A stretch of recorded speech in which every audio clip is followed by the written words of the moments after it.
So it just, it just truly is a blessing for me, knowing that, for someone like me who have explored so many different areas of life, trying to figure out where I fit in. Maybe not as much as most people, but enough to know that I was tired of just, just tired. And when when I got tired, I innately just knew where to turn. You know what I'm saying? When everywhere I looked, I didn't get any answers, no answers that I was looking for, no answers that resonated with my spirit. And I had to, as we all do at some point, I believe, humble ourselves and turn to the Lord. Turn to God, who created us in His image and likeness, who created us intentionally, right? He created us. He is what, the tool maker, and we are the tools. And we will never have or find fulfillment in, I don't care if it's, you know what I'm saying, what religion has done as far as creating different experiences or different definitions or different narratives, outside of the Holy Bible, outside of God's Holy Spirit in you. You know what I'm saying? As far as who God is, and just all these different things that, evil has done to, again, keep people away from God, to keep people from, like a baby to a mother's breast, right? Just suckling on the breast milk of God, right? The breasted one.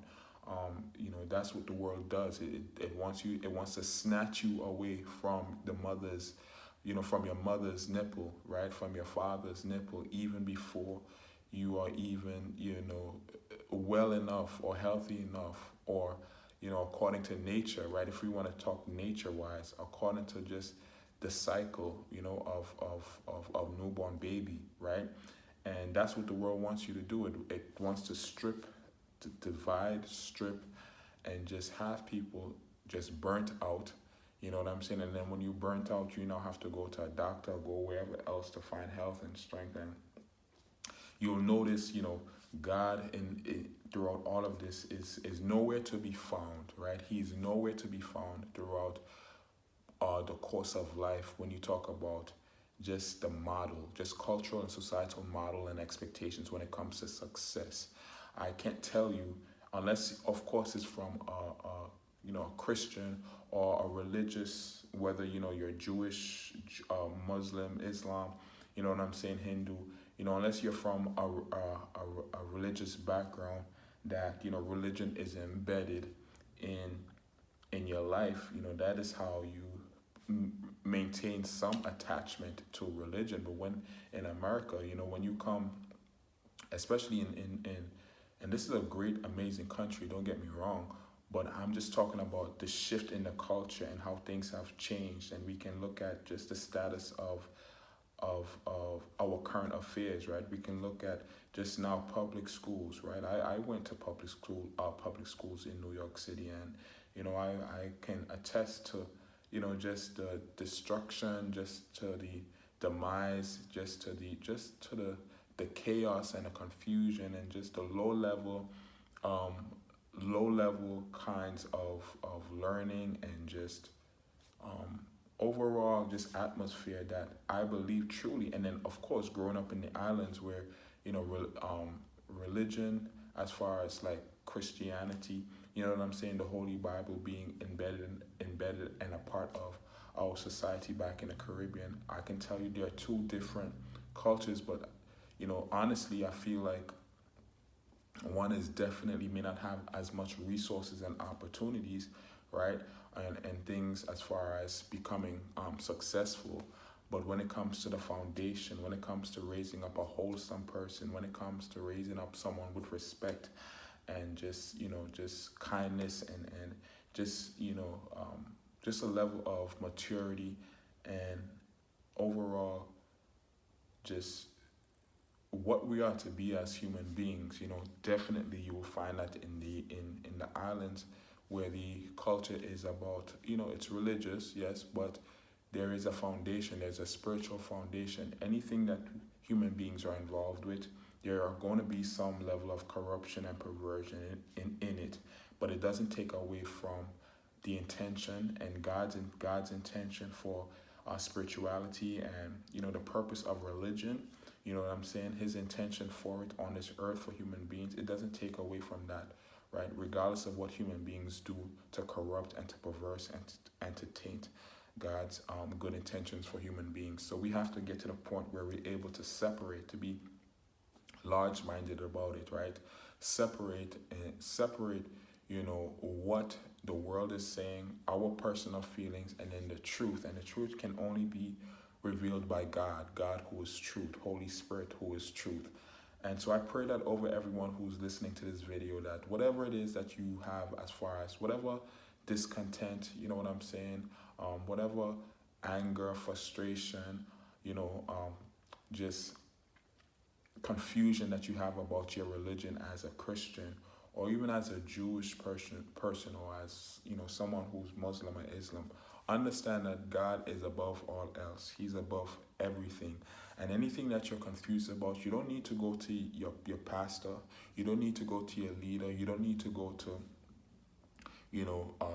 to anybody who is respected in your community as maybe a religious leader or whatever. You can truly take it upon yourself and ask God yourself for answers to questions, unanswered questions, lifelong unanswered questions, or just answers to questions. You may have had answers to it, but it just never resonated with you because of, who God created you.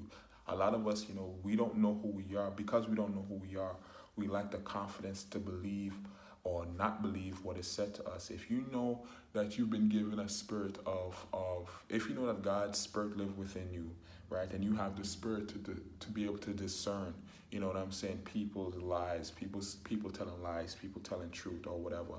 If you don't know that that's part of your identity as a child of God, right, as a follower, specifically as a follower of Jesus Christ, truly a true follower of Jesus Christ, like I was saying, there are a lot of people out there, a lot of religions out there professing their faith in Jesus Christ, but in truth, the principles are nowhere aligned or even connected to what Christ laid out in his word, the Holy Bible that has remained and sustained the test of time.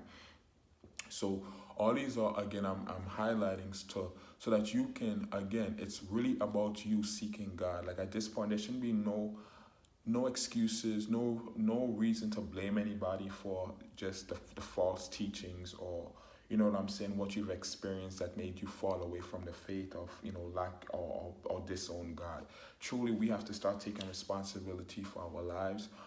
When it's all said and done, no one is responsible, and I'm sure you can agree with me when I say that everyone has shown you thus far that you are on your own, right?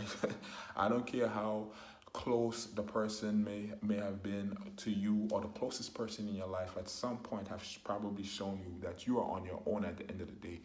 And so if that's the case, then why would I not want to seek more outside of my comfort zone, seek more outside of what I've misunderstood or have begun to accept. You know what I'm saying? For me, it was just, realizing at a point in my life, I was like, well, what's going on here? Like, I'm trying my best to do everything right. Again, based off of what the world and culture says I should do. And of course, when you're doing things not according to how God created you, or not according to his purpose, or not according to his plans, there's going to be confusion. It's like you're going against the tide, you're going against the grain. And we ought to go against the grain when it comes to anybody saying that anybody or anything or any culture or any idea trying to challenge us or stop us from becoming who we are. Yeah, that's when we go against the grain. But we're not supposed to go against the grain when it comes to God, you know what I'm saying, and how he created us and who he created us to be. And a lot of us struggle and have struggled for years simply because of living life the way we want to live life. And I'm going to use the word rebellious because it is what it is. A lot of us know that we are rebellious. We were rebellious people, or are rebellious people.